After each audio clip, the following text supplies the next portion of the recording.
Kolegice in kolegi, lepo pozdravljeni na današnjem predavanju. Zelo me veseli, da lahko predstavim Jiřija Hutečko, bom zelo kratek. Jiří je študiral v Olomoucu, tam tudi doktoriral, se je pa že v času študija izpopolnjeval večkrat v ZDA. Leta 2016 je tam na Univerze of Nebraska bil tudi gostujoči profesor, potem ko je že zaključil študij. Sicer pa je trenutno izredni profesor in pa predstojnik oddelka za zgodovino na Univerzi v Hradec Kralove. Študenti, ki vas zanima izmenjava Erasmus, Univerza Hradec Kralove, vam lahko zelo toplo priporočim. Imajo tudi kar eno vrsto predmetov, ki jih izvajajo v angleščini, za tiste, ki bi jih češčina prestrašila, ampak saj nas ne bi smela. Kljub temu predavanje danes bo v angleščini. Zaključujem samo še s tem. Predavanje bo o temi, s katero se Jiří že dolgo ukvarja, je v centru njegove pozornosti, povezuje poiskovanje, vojaško zgodovino in pa zgodovino spolov. Na to temo je pred par leti objavil dovolj odmevno zelo dobro knjigo v češčini, ki je zdaj že tudi prevedena v angleščino in bo pod naslovom Men Under Fire, Motivation, Morale and Masculinity Among Czech Soldiers in the Great War 1914-1918 v mesecu ali dveh izšla pri newyorški založbi Bergham Books.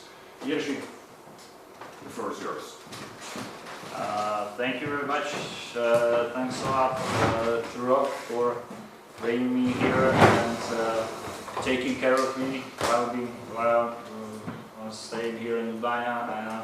I'm always happy to come to Ljubljana. It's a beautiful place to be, and thanks a lot to you guys that you came here. I hope that you'll find the lecture that I prepared interesting. It's basically based on parts of research for my book, and I'll try to generalize some of the ideas for you, so it brings to the fore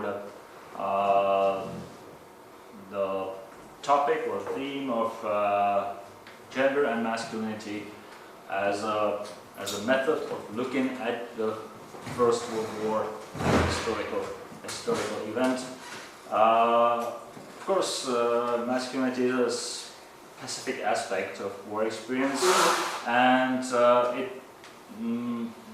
it's not very often used as an optic, because soldiers of the Great War, or basically of most wars, are usually, and not just soldiers, but other groups of people in wartime are usually studied or analyzed as politicians, social groups, professional groups of soldiers, national groups in terms of Austria-Hungary, Austro-Hungarian Empire especially, but they are rarely analyzed as groups defined by their gender. Actually, this is done a lot in terms of women's studies and women's history, but is actually rarely done with men, and it's even less done in the case of soldiers themselves. Of course, what does it mean, men, in this context, or the context of this lecture? Does it mean masculinity,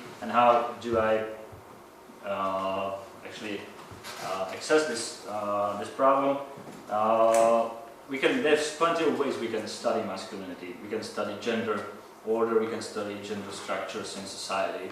The most typical ones are studying the discourse that is connected to these categories, the way these categories are defined by society, the norms that are attached to these categories. But I'm not going to do this that much in this lecture, because I'll try to show you the way these social constructs connected to social status, everyday existence, were reflected in soldiers' self-image, in their psychological state, in their morale, in their attitude towards war itself, towards themselves, their sense of self-worth, their sense of meaning of the whole process of fighting in a war. And I'll try to, the focus will be mostly on soldiers, but it's basically unavoidable to spill over into other social spaces in wartime. So we'll be talking about soldiers. Most of the presentation will actually pictures of soldiers, but plenty of that actually applies to other groups, or they relate to other groups as well. In short, this lecture I will try to outline what it meant to be a social category of a man, defined as man, in wartime during 1914 till 1918, mostly in Central Europe, but again, that's a big question that basically can remain unanswered because we still don't have that much research being done on that. There's some research in Germany, in Britain, of course, in France, something in the United States on, but the question is how much we can actually make this a universal masculine experience of the First World War. But there are some things that could be universal, there are some things that could be specific to Central Europe, and we'll get to that as well. So this will be more about the First World War from a gender perspective, specific gender being masculine gender in here. Of course, war in most cultures, or many human cultures, actually most of them, is in some way connected anthropologically to definitions of manhood, to what defines a man. Men are very often defined by war, by the ability to defend, to make war, to fight in wars, and that makes it masculinity and war basically inseparable social categories. If you look at the very beginning of the war, actually shows like very clearly, we can look at it not just as a technical process of mobilizing millions of men to go to war and fight for their countries, but it can be actually interpreted as well as in gender terms, as sort of ritual that turns civilians into soldiers and turns peacetime masculinity into wartime masculinity. Wartime masculinity based primarily on military service that enables men to actually either attain or reaffirm, confirm their masculine status as true men. Because in wartime, what happens right when war starts, and it happened throughout Europe, some places it was more pronounced, but it was pronounced even in places where we wouldn't expect it, like these pictures will be mostly from Bohemia, where you wouldn't expect that much war enthusiasm in the first place. But still, the social space in August or July and August 1914 suddenly is redefined into social space divided by the needs of war. So we have the space that is masculine space of war, theoretically, and the feminine space of home front. Of course, this is not something that is actually real, but it exists in the minds of those people.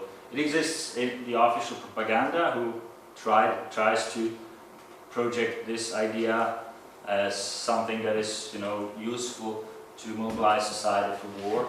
But actually, from the very beginning, if you look in diaries and letters of the contemporaries, it works like that. And most of these people on these pictures, this is actually a ceremonial mass, a ritual of sending an infantry, land-bearing infantry regiment in Olomouc, sending them off to the front.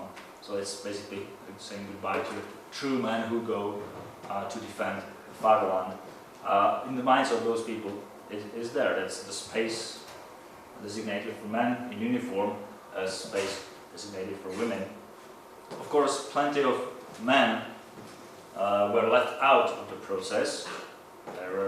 They were, we can see other pictures of this, again, from Bohemia, from Brno, or Hradec.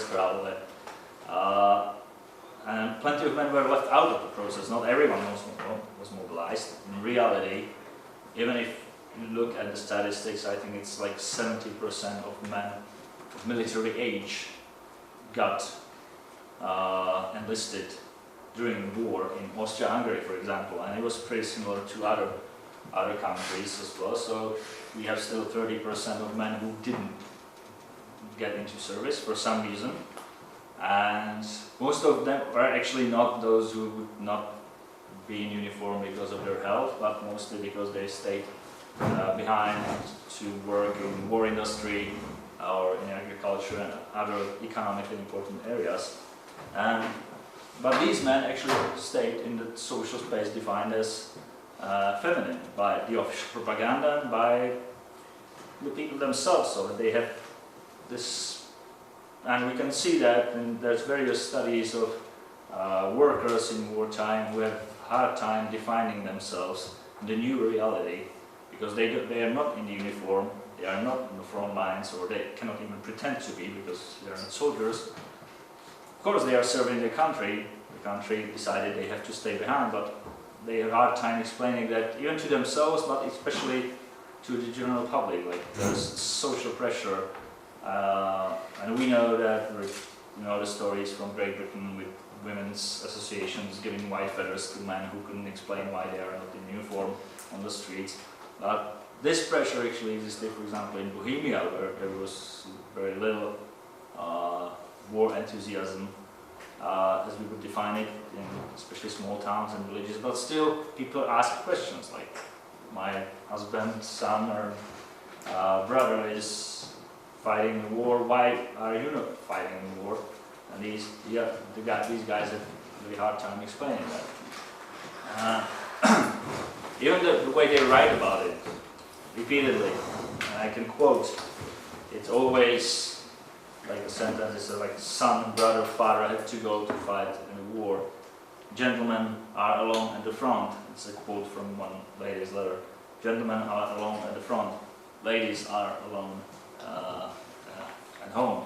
So in their minds, this was a redefined social space that actually reflected in this ritual of masculinity, sending men off to the front and making them true men in wartime. So whoever didn't participate in this march through the streets on the right side of the barrier of the crowd, his masculinity was basically automatically put in doubt. This kind of course, this is 1914, so during the following months, weeks, and especially years, this will become less pronounced, because pretty quickly everyone wants to get out of war, but it's not that easy. So, and even these notions that war makes men, they still hold on until 1918. This is actually a photograph of newly enlisted men in April 1918. Basically young boys being enlisted, 18 years old. It's in a small town near Brno. And they still do the same ritual. They describe it in the village writing on the town chronicle, that the ritual was still the same as it was before the war. So this process of sending men to military service was still based on them getting dressed as best as they could, getting flowers from women and being sent off to the train station, basically ritually. And they, in peacetime, they should return after a few years, changed into something that would really resemble a true man for most society. Of course, in wartime it was much more complicated, much more difficult, but still the notion lived on. Now, the process of making men through war is literally embodied, of course, in what we know is the real process of enlistment, the draft. The medical conditions for military service are literally embodying the definition of a true man, category A, fit for field service, category B, unfit for full service, category C, unfit for service at all. So by the word of the medical commissioner, men are divided into groups based on their physical health, and their own bodies are defined the moment war starts. And basically everyone has to go through it, so all men are divided by age group and by their physical health, by their body type. And the body itself plays the role of being basically the ritual playground for masculinity in this context. This, of course, these notions, and people actually believe it, so they see, when they see marching soldiers or groups of men, they think in these categories of like very fit, strong guys and beauty to behold. And let's have a look at them, how good they look when they march through the streets. Even though these same people who write these sentences don't necessarily support war, but still the gender notion of the whole thing is deep sitting in their heads. Of course, it creates huge social pressures, and at the end, I can quote just one of many soldiers. This one's, I think it's a Czech-speaking soldier from Bohemia who wrote in his diary, "I have to go because everybody's going." So, because everybody was participating in this ritual. Nobody wanted to basically be left out, just to make sure that their masculinity would be either protected or even improved, their masculine status. And this social pressure made everyone participate with very little at first. Even those, probably the majority of the men who didn't want to do it, were pressured. Partially, of course, there were other factors. That's true. But this was a really important background factor, and there were others, because there was some promise as well. You can actually see the postcard on the left. That's the propaganda postcard. I think it's pre-war. It's either 1913 or 1914. That shows the way basically war is defined as a masculine business from early childhood. It belongs to what even small boys should do, prepare for war. And but the other promises that the war brought was either keeping one's masculinity intact, keeping one's social status attached. And the social status of masculinity is, of course, the hegemonic structure that keeps men in power over other men or in power over women. Basically the whole concept of patriarchy. And if you wanted to participate in that status, you had to play the role more or less close to what was expected at that moment by society. And part of it was that the official propaganda, which is all these postcards, projected the image of man who will be leaving for the field, the true man with families, the older man who had actually basically had to, even didn't want to. They were really deeply torn person, because leaving your family to whatever prospects there were for you and for them was really difficult. But again, even in their writings, we see that they have basically no way out, because this is what men do, and men should leave their family, as in this postcard, and just get on with it. Or, and that's a big difference in primary sources. If you read diaries and letters written by the younger men who have no families, no careers built, basically very little compared to the older generation, little to lose, but they have plenty to gain, actually, or at least they think they have. That's really important for this lecture. I'm not talking about reality. I'm talking about what these people think and believe in. And so they are told by official propaganda that there's the promise of they will become full men over the course of a few months or a few weeks, because the war will be quick, of course. Everyone believes that, most people. And even though it will be horrible, it will be quick. And so for these younger men, or even socially marginalized, as one soldier put in his diary, the riffraff with nothing to lose, this is the way how to attain social status beyond their reach almost immediately. So there's no need to build a career, no need to have a good job, no need to be economically successful, no need to start a family, to become, really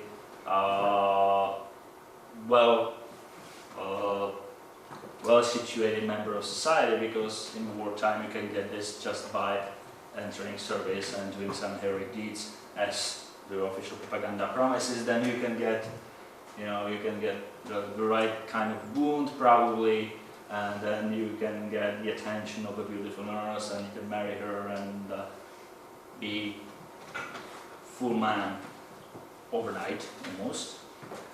So in this understanding, just one quotation I have written here from a diary of a soldier who kind of hopes when he's enlisted, I will come home an officer and a lord, because he will be becoming an officer was his dream at that moment. He was I think a high school student.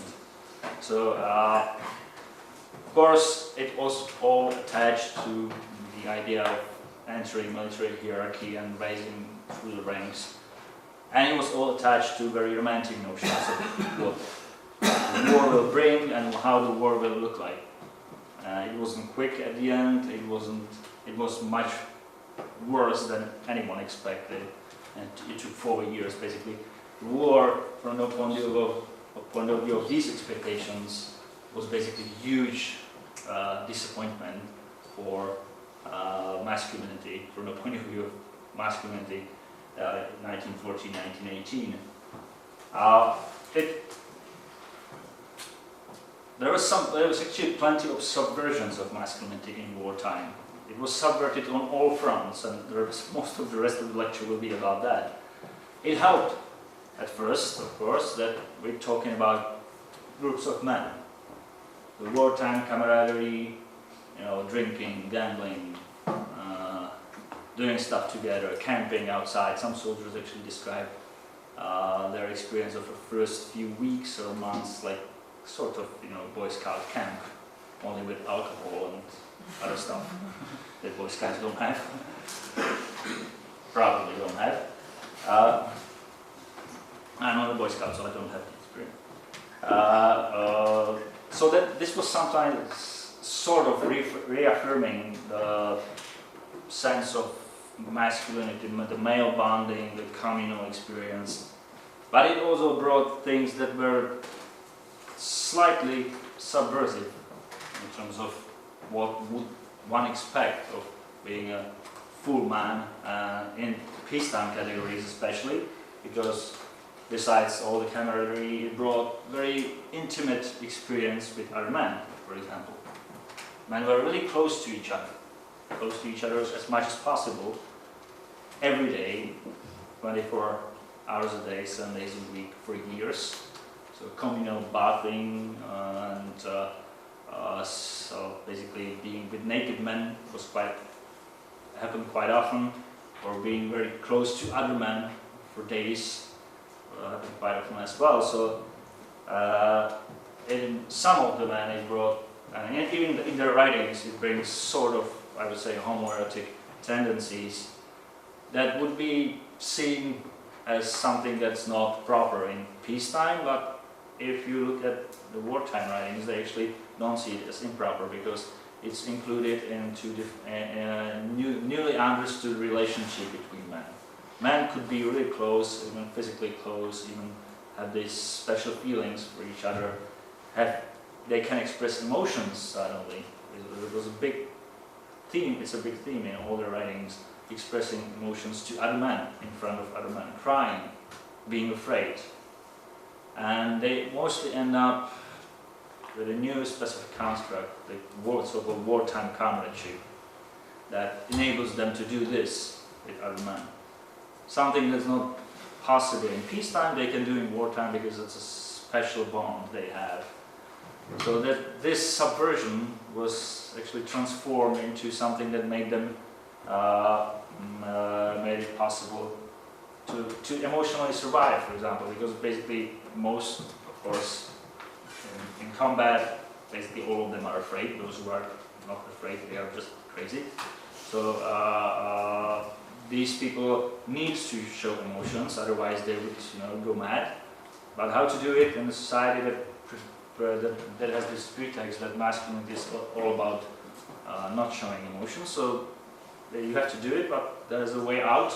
That is only with other comrades, that this is this special bond that actually crosses the line into what in peacetime would be defined as feminine, but in wartime it's included, and this idea of wartime masculinity just to make it work.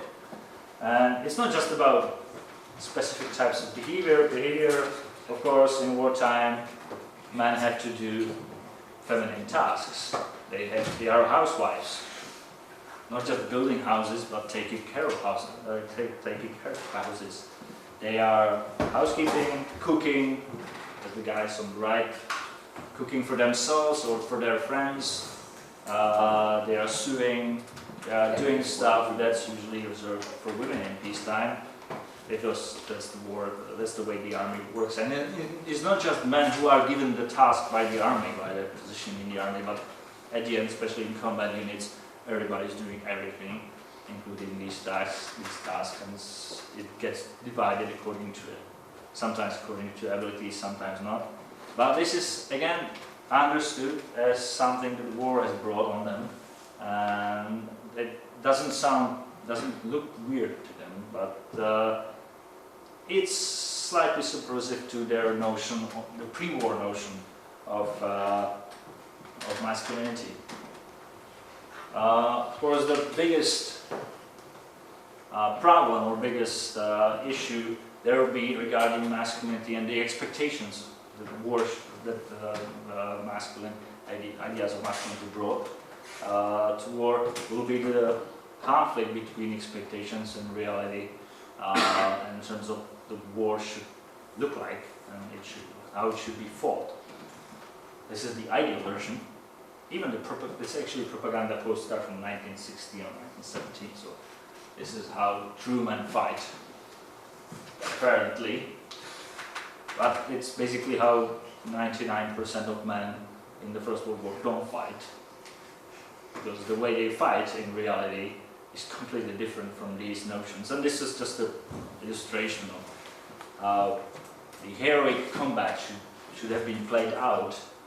But instead, of course, the heroic combat, most of the time, was hard work, more hard work, and some hard work on top of that, as shown on this homemade postcard from Carpathians, signed Veselé Velikonoce přeje Emil. So, Happy Easter from Emil. And just for illustration, the same situation, basically Carpathians in the spring of 1915 on the right. So war was not about short, heroic, manly, glorious fighting. It was fatigue, huge discomfort, closeness to other men. Basically situations that even when there was no fighting brought most men very close to some psychological edge, when they basically got so exhausted by just being part of this war and not necessarily fighting. And one of them, the typical command is, I have no idea what day of the week it is, and I don't care anyway. I just don't care about anything. It's a comment from a letter by a soldier. So men start to be really disillusioned by the ways the war is fought, and even worse situations come when actually there's fighting going on, because and it's a very telling quotation. War is fought by being totally passive participant. The problem is that masculinity is basically defined about active action, about doing stuff, about running towards stuff, confronting stuff. But especially in the First World War, this form of modern warfare is based on surviving stuff. You cannot confront, even if you're an infantryman, you cannot confront artillery barrage. You still have to wait it out and survive. confront your superiors. You're part of a huge military machine that doesn't make sense to you.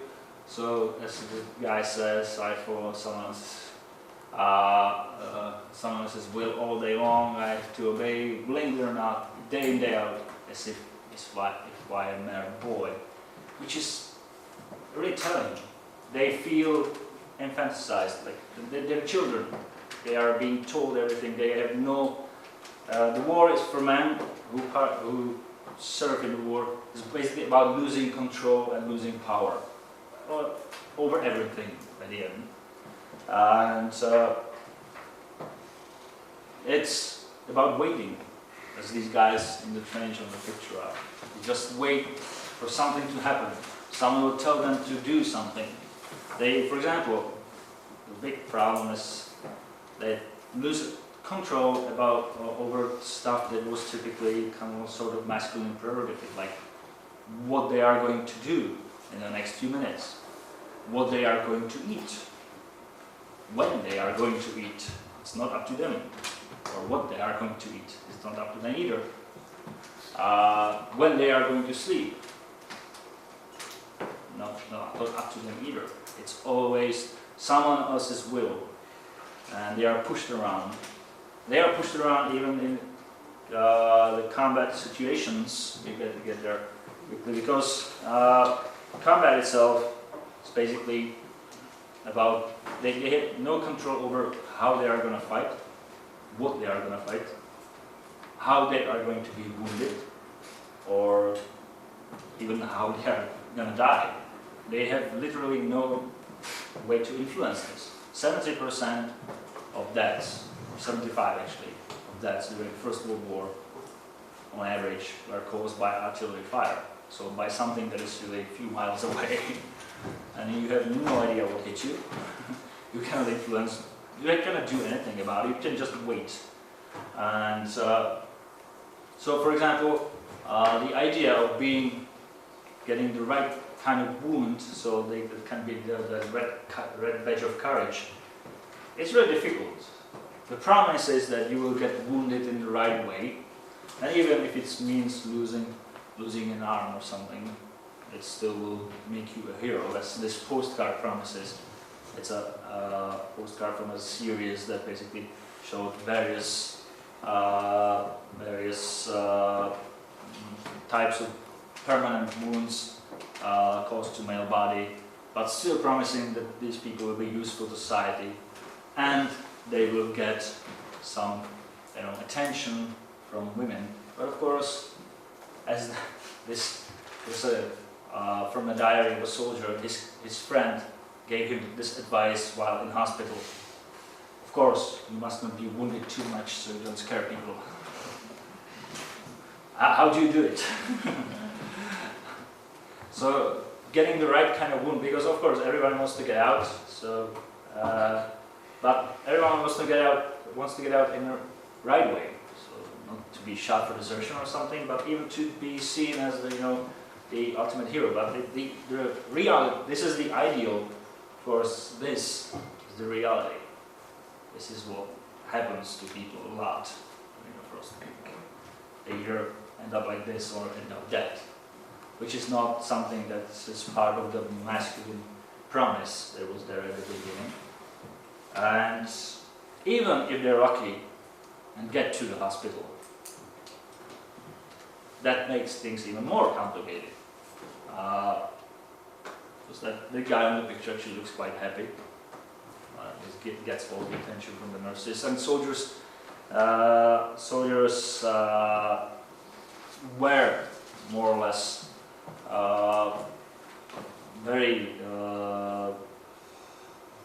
they took it on very well when they got to hospital. Somebody finally took care of them.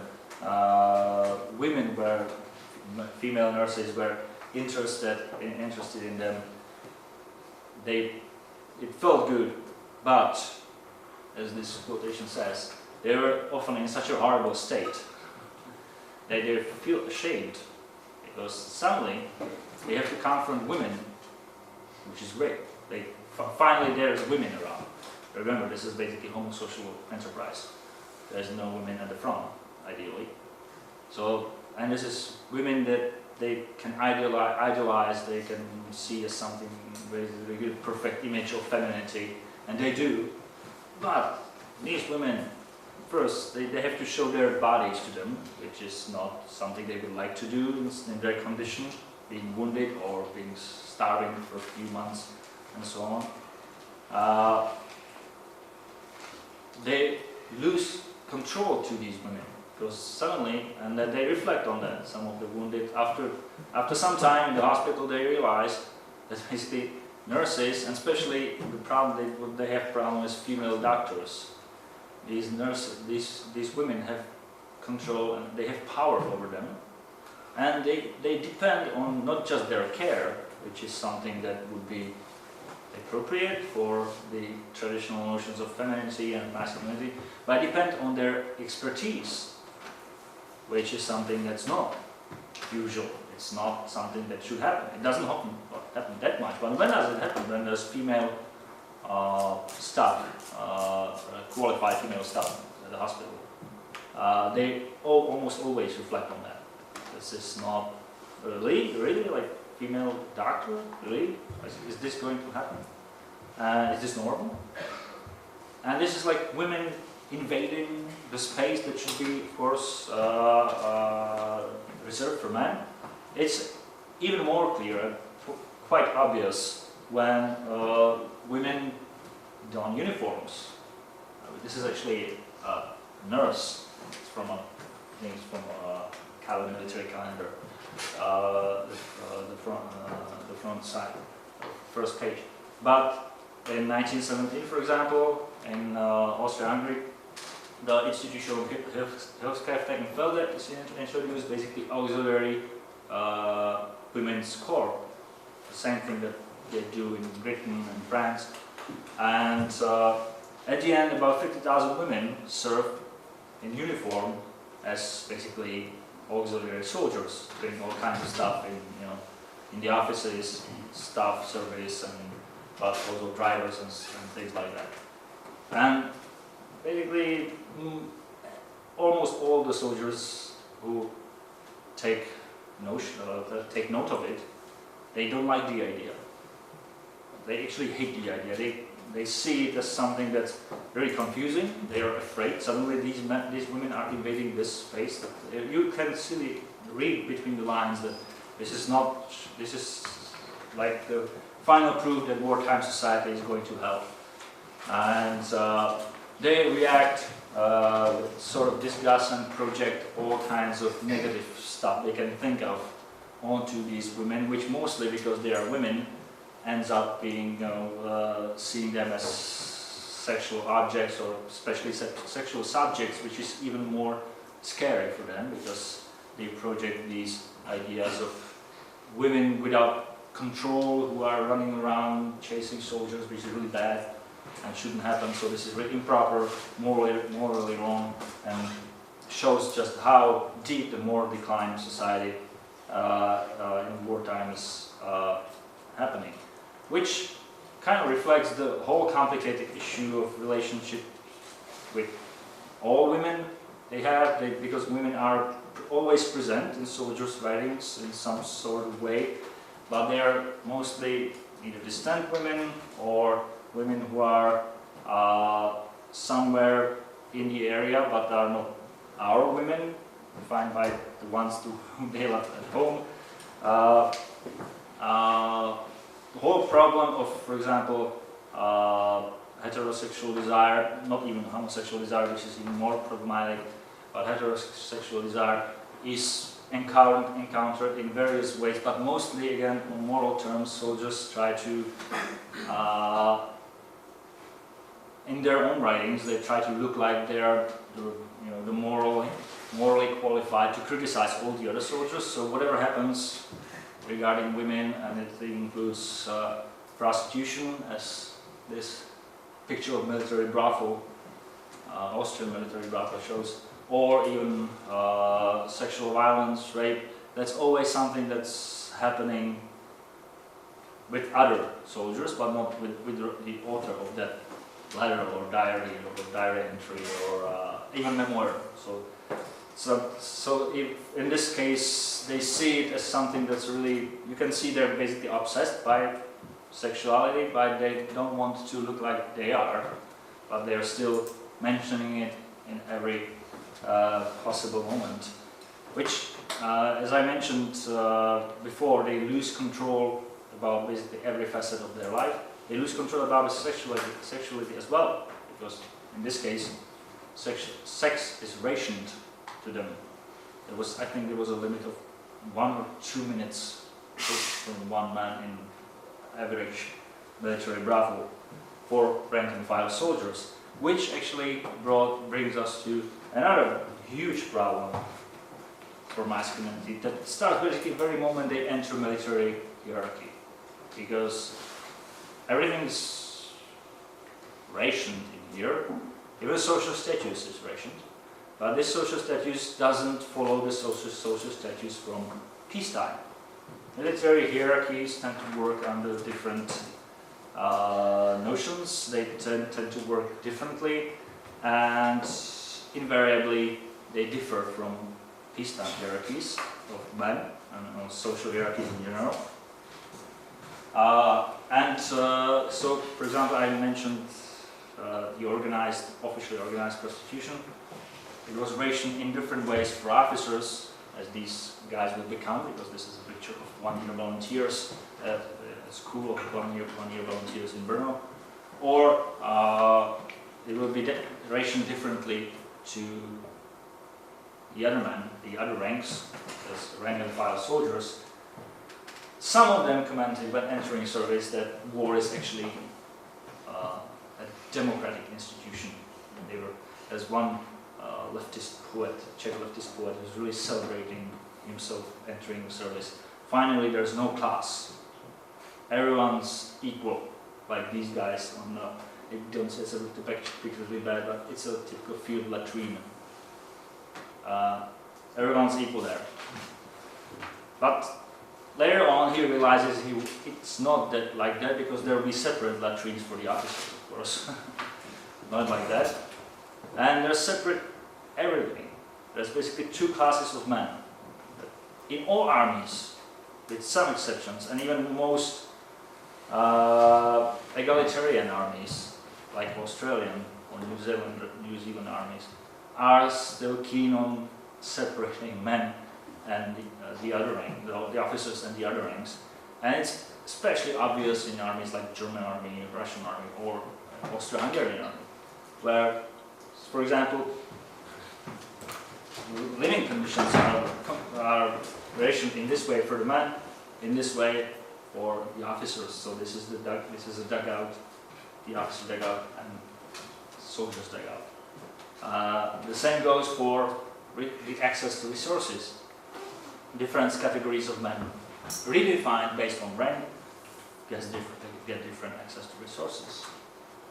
Again, the picture is not very clear, but the guys on the right, the typical supply train into trenches, and this one is I don't even think it's like a New Year's celebration. It's just one of the regular parties somewhere in Bukovina in 1915.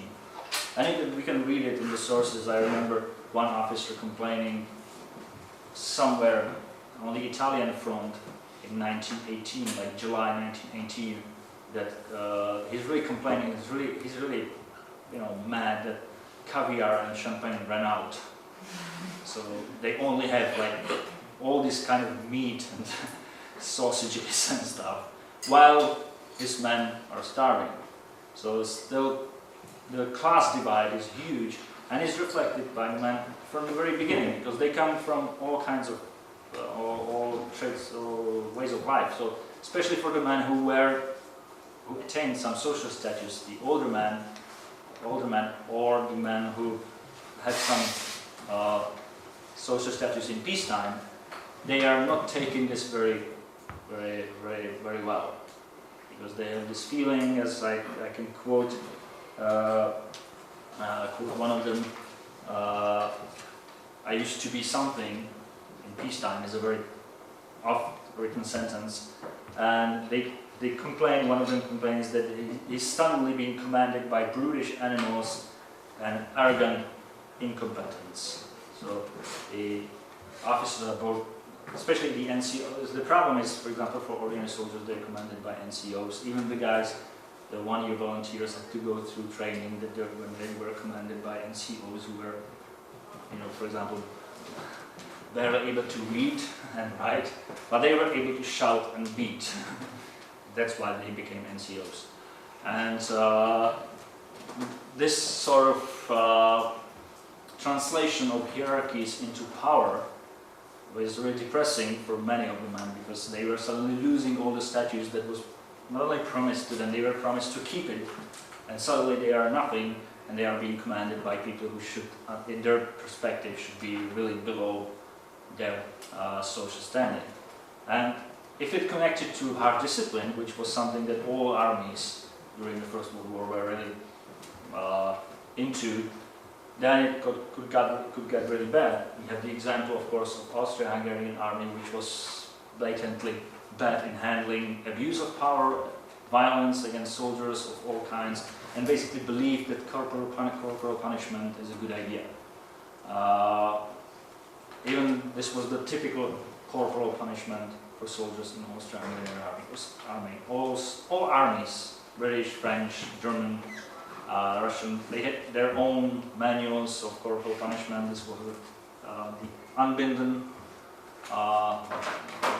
tying soldiers to do stuff like trees and so on, so in very uncomfortable positions for sometimes for hours actually. And if this came from someone who was presumably of lower social status, lower masculine status, in the hierarchy of manhood, that they expected, that was really hurtful. And many men complain about being punished in this way and by these men, which combines, and of course, class resentment. But for example, in Austria-Hungary, it could easily be translated into national resentment, because then there was, of course, the language divide, and officers mostly spoke German, soldiers often spoke something else, and they could easily see it as, you know, they hate us because, you know, we are Slovenes, though they hate us because we're Czech, which was, they actually said it a lot. So that could be damaging to the army morale at the end. But at the core was this sort of dehumanizing and emasculating process of being punished. If we go back to the question of resources being rationed in different ways, of course one of the most contested resources was the institution of home leave or furlough, which armies actually, throughout the First World War and basically all armies, they really struggled to distribute furloughs in proportion to what the men expected they should be given. So we know probably the best known case of the French army in the summer of 1917, when basically soldiers go on strike, refusing to attack or refusing to participate in offensive operations until something is done about things that they see as total injustice to their efforts, to their service. And nothing like that happened in Austria-Hungary, for example, but we can see this tendency, and the leaves were very, very rare in the first 2 or 3 years of the war. Mostly once a year for 10 days was something, the best thing the soldier could hope for. Only later on, and we can see, like, part of it is Charles I becoming emperor and the situations in the army changing a little bit, but the fear of, you know, soldiers losing their morale and actually doing something similar to what the Russians did, so we can see that the army actually tries to alleviate the situation by suddenly giving much more leaves to the men. Of course, this was really important because home, as an idea, as an image, was sort of the most important thing in a soldier's life. Some call it beacon of hope. Some call it, I would say I would call it this ideal image of normality or normalcy. That this is the world as it should be. The world the soldiers left behind, the world where everything was basically normal, and everything will be when they come home. When, in terms of gender, when they had control over their household, when they had control over their own lives, over their own bodies, they had control over people who are in the patriarchal social structure below them, so women, children, other men, if they were very successful men. And they kept in touch with this world throughout wartime via correspondence, via letters, and all kinds of boxes and kinds of gifts exchanged and sent, and supplies being exchanged from by both sides. And correspondence was really key. It's really key to every soldier's life. Even today, soldiers will tell you that without internet connection and phone connection with their loved ones, it gets really bad. And of course, in 1916-17, that was all about letters and letter writing. 9 million letters being exchanged daily by Austro-Hungarian soldiers and Austro-Hungarian military posts. Basically carrying 9 million packages and letters a day. It tells you a lot how much these men wanted to communicate with home. But of course, the best thing was to go on leave. And it, in their minds, and even in official propaganda, as this postcard shows you, it was this. It was again a celebration of manliness, a celebration of masculinity. The hero comes home, is welcomed by his loving wife. Buď vítán doma zas, it writes down there, it's written down there. So welcome home again. But the problem was, in reality, there was much more complicated. And what men, even through correspondence or through direct visits, they very often experienced was just another large and wide field where they are losing power and losing control. First of all, of course, they are always obsessed about their wives' or girlfriend's fidelity and sexual discipline, basically. And they are always contemplating the problem was if they are actually if there's cases of infidelity or not, even if it's not real, probably, but they are really obsessed by the idea, which shows a lot of double standard, like soldier returning from a brothel and thinking about his wife if she's really behaving the right way. They have no problem with this, actually. It's very, very common.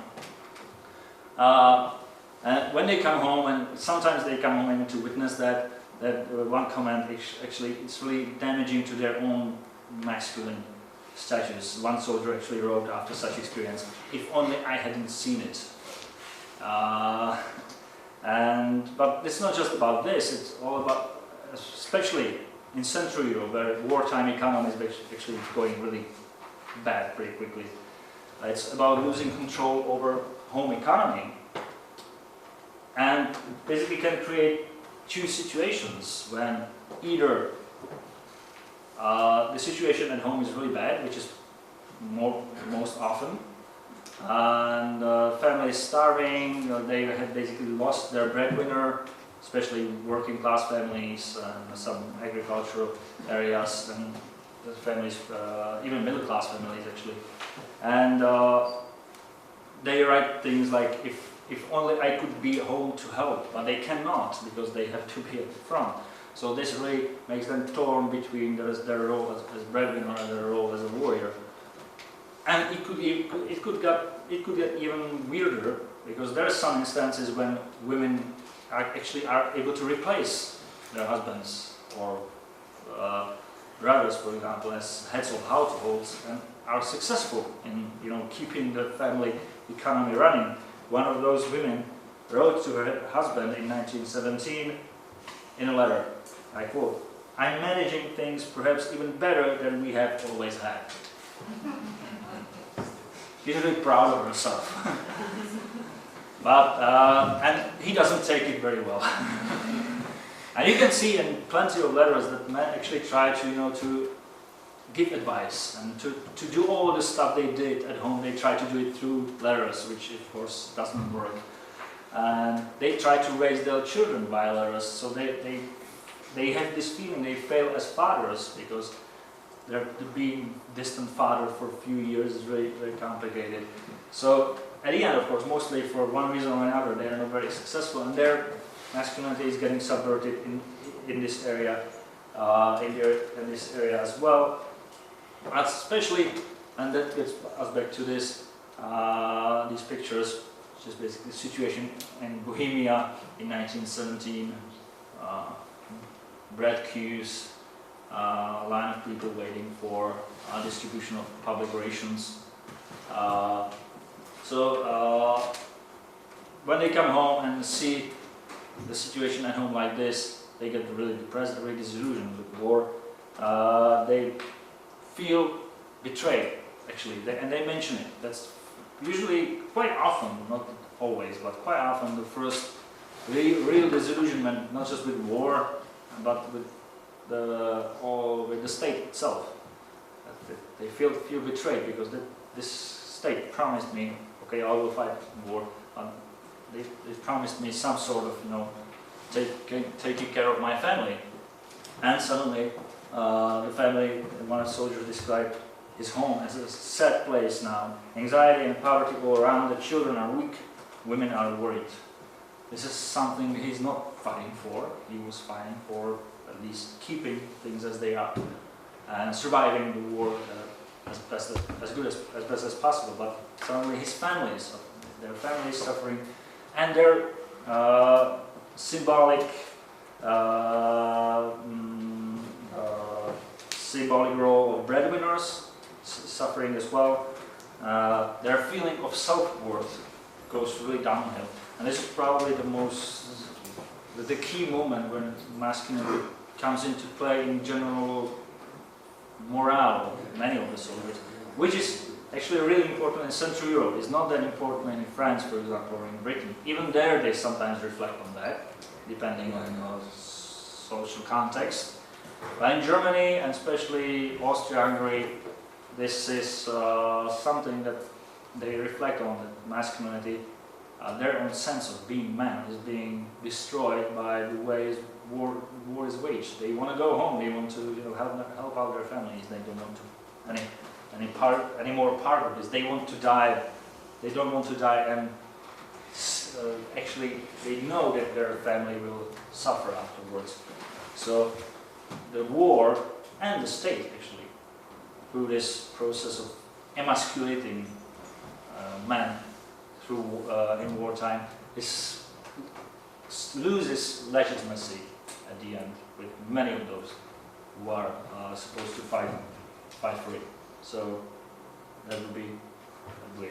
Thank you for your attention.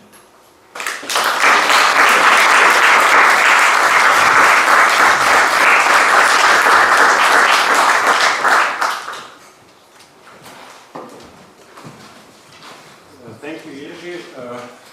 We still have some time for questions. Sorry, I was... You were still well within time. So, questions. Vprašanja, če lahko v angleščini, sicer pa seveda lahko tudi v slovenščini, pa bom jaz poskusil prevesti. Please.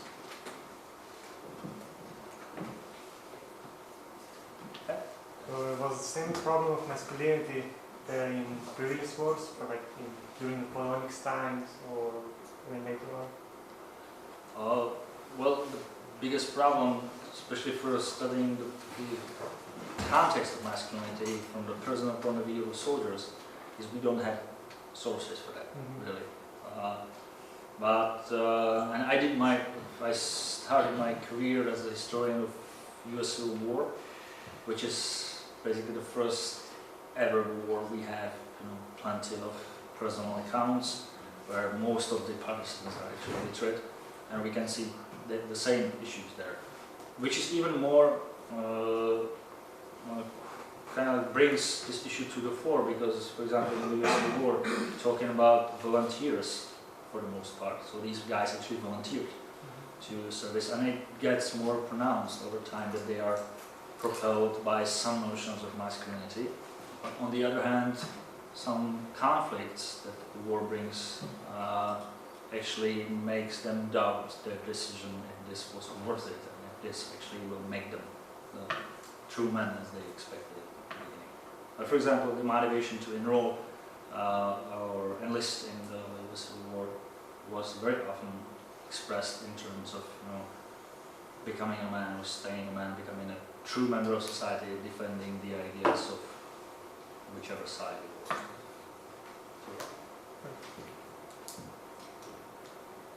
Yes, I have a question. Thank you very much for a very interesting presentation. I was wondering what your thoughts are on the, let's say, this patriarchal order, so let's say the state ideology of the emperor father, and that influence on the man and their enlistment into the military. This whole concept of the emperor father and presenting the empire as a sort of family, it had some. I think the biggest influence was that it's a reflection of the general notion of the way society should work and the general idea that should be followed, so that the very concept of duty to the family, and the father has the duty to his children, and the children have the duty to their father, kind of like got reflected in the way soldiers saw themselves. So they saw it as their duty to, under this system of hierarchies, to support the wider family of the empire.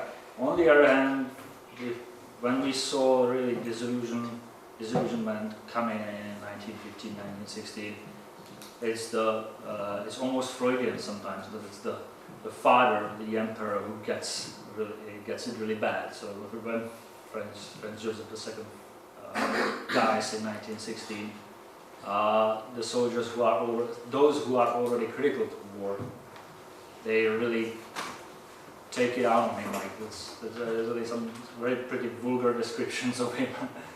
Finally, he's dead. The old bastard finally died, and it's like.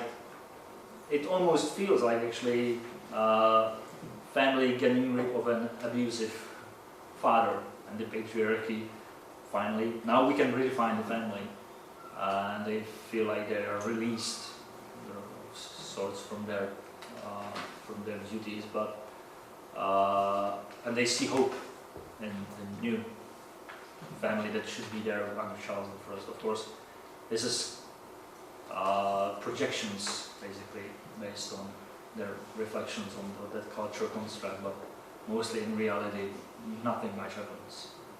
But they have this release that they finally can, at least in private, complain about the old bastard, as they call it. That's quite often in Czech. The old bastard is really title for the Franz Joseph.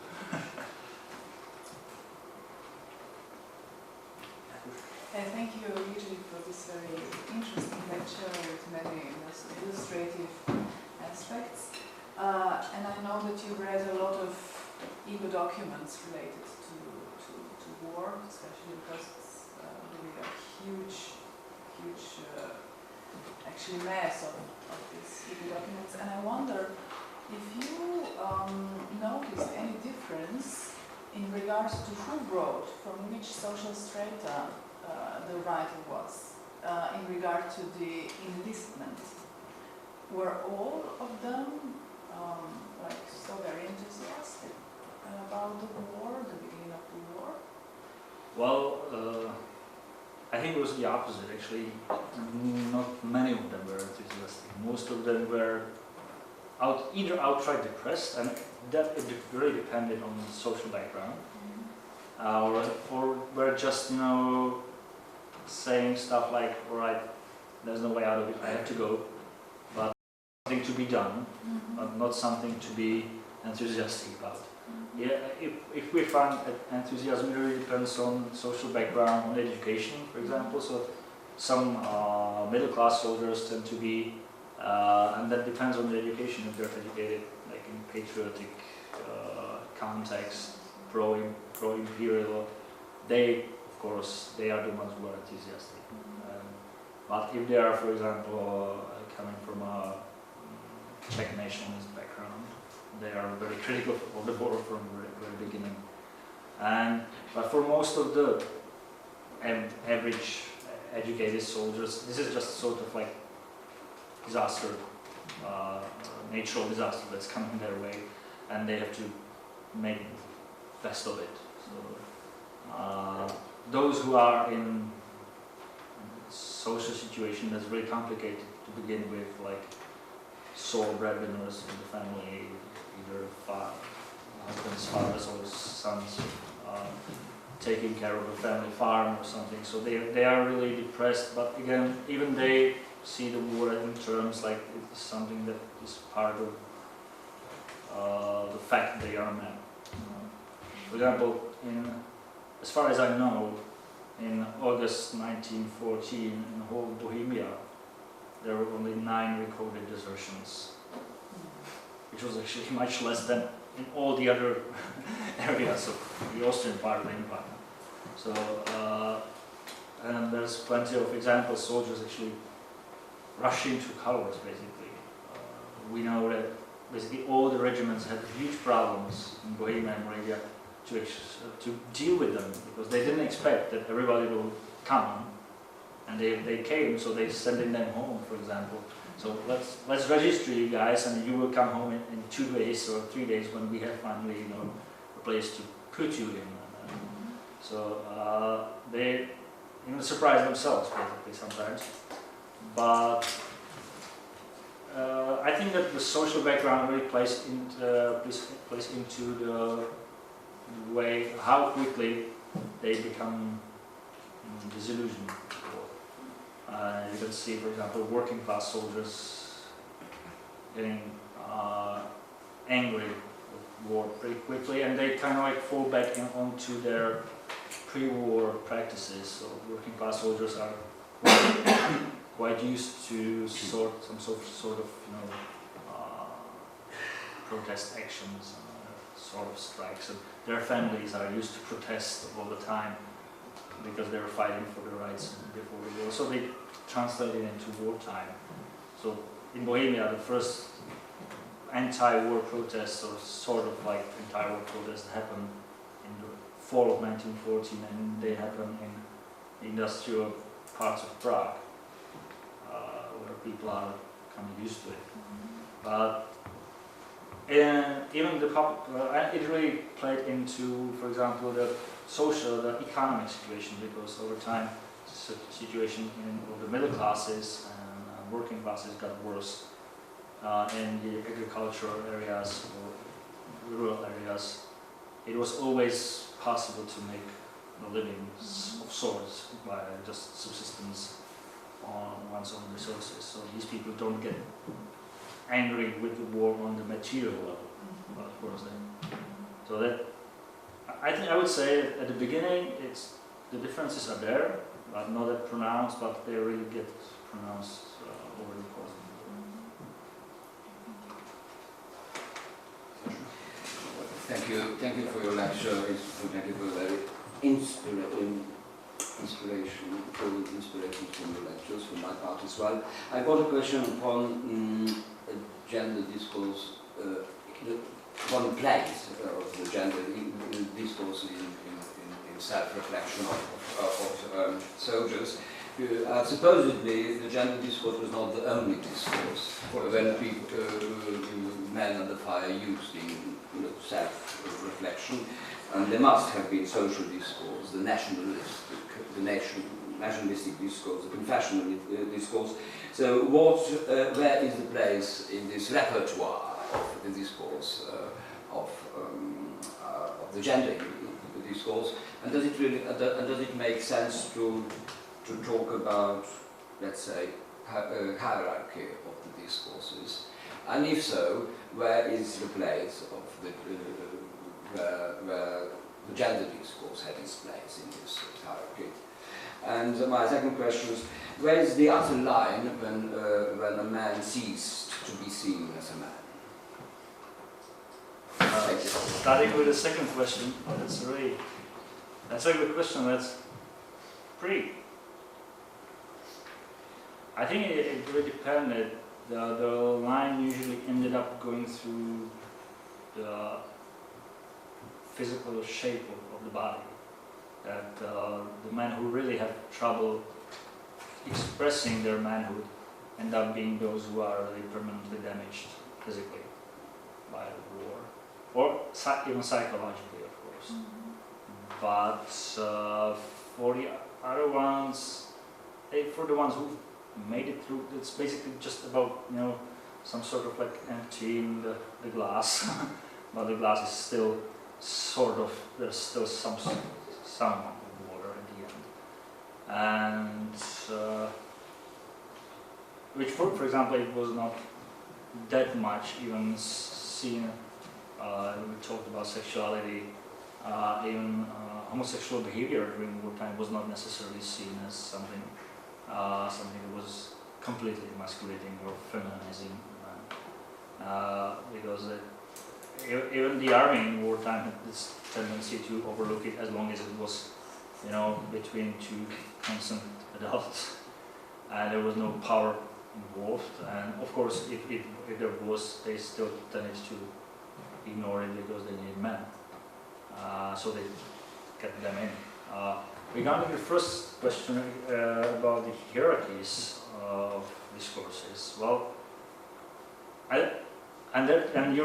that's a very poignant question. Thanks for it, because you're very right. There's plenty of discourses at play, plenty of identities that combine in a given man in a given situation. I would actually say that in terms of hierarchies, it's a lot of it is situational. It's based on time and space. Regarding where we would put, if we could create hierarchy, that would be complicated because it really depends on who we're talking about, when and where. But for me, the sense, of course, this whole lecture was about gender identity and the importance of masculinity, gender discourse. But for most of, even for the people themselves, that this was something that was really in the background for most of the time. Other identities came to the fore more often, more readily, like you mentioned, patriotism or outright nationalism. But sometimes it's either between the lines or it's even said out loud that they really see things in basically gender terms, even if they don't realize it. And I would argue that this gender discourse is always sort of in the background of many of these. So when it comes to material conditions of the way power is distributed in the army, it quite often comes into play. But of course, it's specific topics. It won't come into play in discussing politics that much. It comes into play in discussing personal situations, especially power relations, because gender order is of course about power and distributing social power. So whenever they see some define or describe some sort of power relation, it very often ends up being seen in gender terms, and that brings the discourse of masculinity to the fore. And again, it's situational because it depends on the issue that happens. But that will be quite interesting experiment just to create these hierarchies for given moments, for example, given times in war. But that would be, and the sources are actually there, so probably it could be done. Thank you.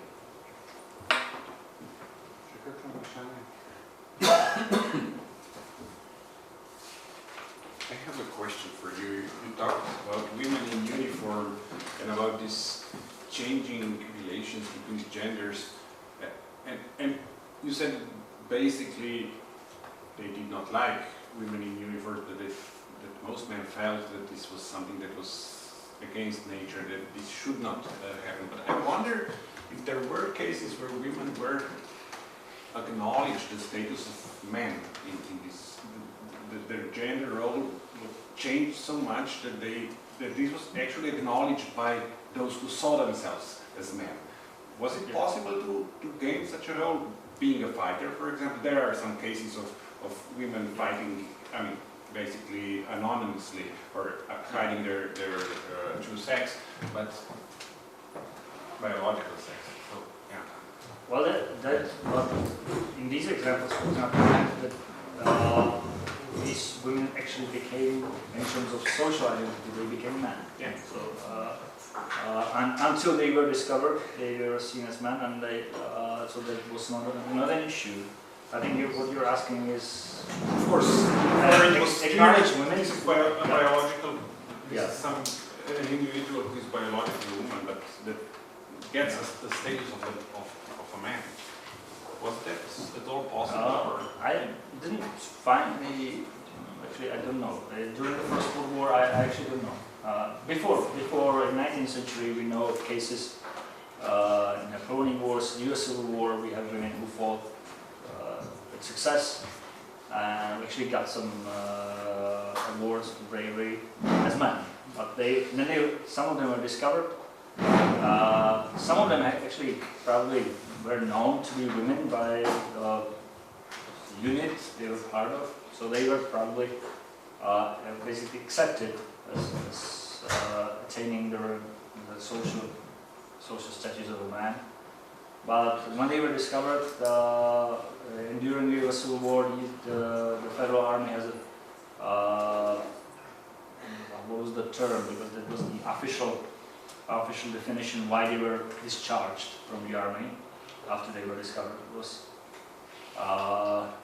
it was sexual incompatibility.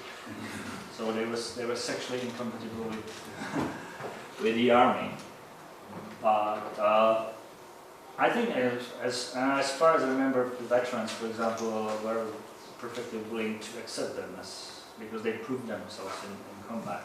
So, but probably the biggest obstacle was actually getting women into situations where they could prove themselves. When they did, I would, as far as I know, but I had no actually example from the First World War. Don't remember one. They would be, then they would be accepted at least by their immediate comrades.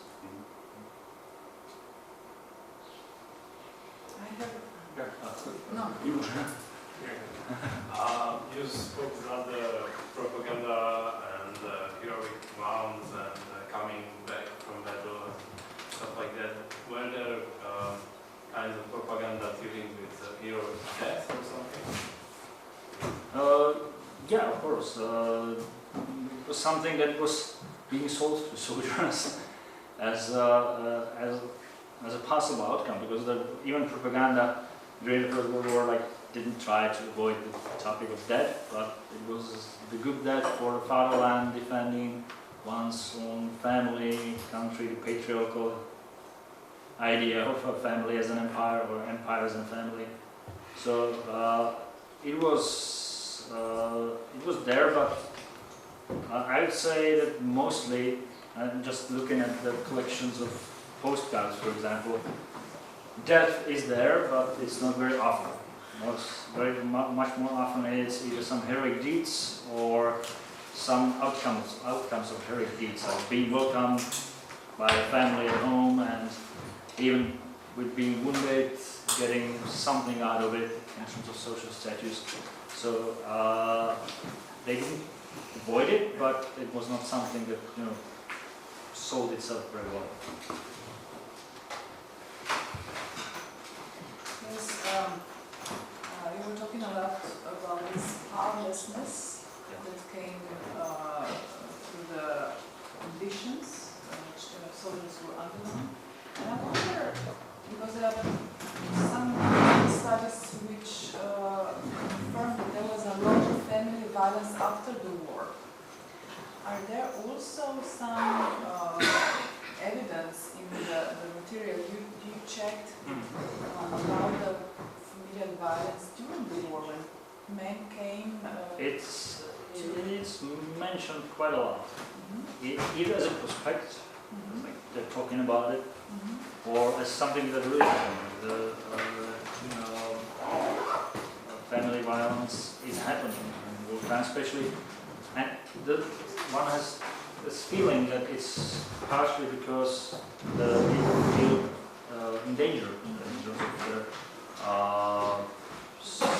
ability to wield power, and violence is kind of like really shortcut to restore the sense of being empowered again. But sometimes they tend, we can see that in the behavior of soldiers towards other groups around the battlefield. Other men who are lower in the hierarchy of that given situation, or women that place animals. So sometimes I have this feeling that they actually enact violence just to play it out on someone who is even in a worse situation than they are. So, and the same goes for family violence during the war or after the war, because then, of course, there is this added context that they want really they desire to restore the normalcy, and they are basically restoring. For example, during the war, they have like few days, so they are restoring by using violence, so they feel like true men, which of course it's just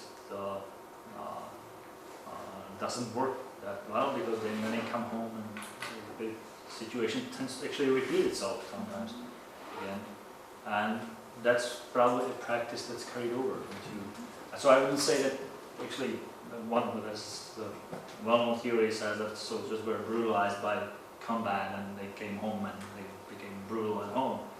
I don't actually you can translate combat violence into a family situation, but you can easily translate this, of course, insensitivity to bodily harm, but on the other hand, violence basically remaining the sole